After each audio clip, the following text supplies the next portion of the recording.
I recently heard a Chinese phrase, masquerading as a swine to kill the tiger. What does it mean? This phrase refers to an ancient hunting technique in which the hunter clothes himself as a pig. In this world of power, this strategy works great while deceiving others. How? Everyone has an ego, and no one likes to feel inferior. Just as you don't like to lower yourself, others feel the same way too. But if you present yourself stronger in front of them, they'll indirectly feel inferior. This situation sucks them, and they get disconnected. So if you want to fool people, first you have to make them feel superior. You have to make them feel smart. And not just smart, but smarter than you. Wait, won't that make me look less clever? That's what we want. The more they think they're better than you, the more they get distracted from your motive and are likely to get fooled. In the winter of 1872, a life-changing news reached the ears of U.S. financier Asbury Harpending. Then he thought to take advice of his advisor on this case. Ralston was talking about a diamond mine in West America. I am sure that's a scam. Don't be too sure. America has furnished the world with many surprises already. Excited and eager, Harpending wasted no time and boarded the first ship back to the States with Ralston to meet the daring duo who discovered the mine. How can you trust these city slickers? What if they manage to steal whole mine from us? Yes, he is right. We are newbie in this game. What if you scammed us? How can we trust you? Don't get tensed in this.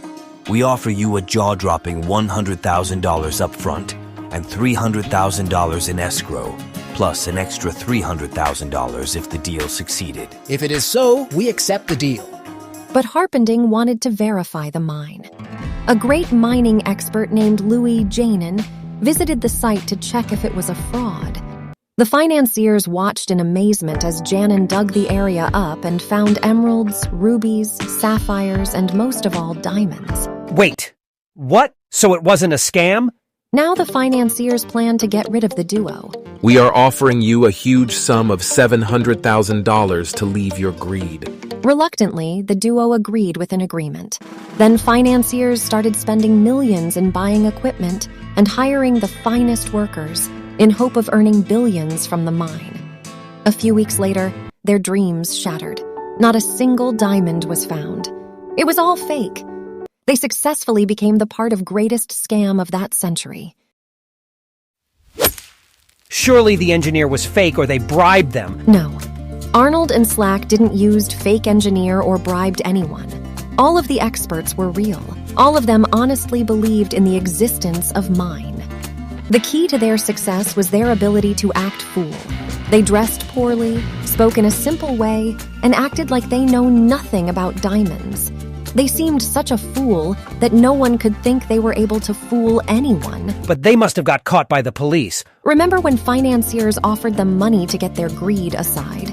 At the moment, they had a clear agreement. If mine ran out of diamond, that was their problem. So they were safe legally too.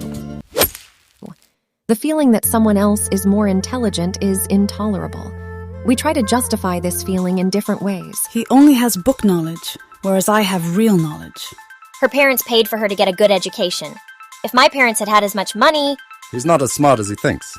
Last, but not the least. Even Einstein was a boob outside physics.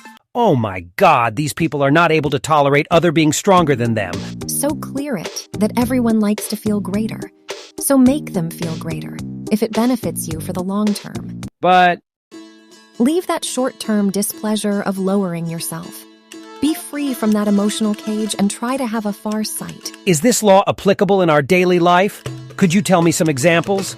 Yes, of course. Some of them are. If you make yourself stupid than your boss, it makes them feel better about themselves. This feeling makes them to keep you around. They may even promote you as they can't see danger for their position. Now my boss will surely promote me.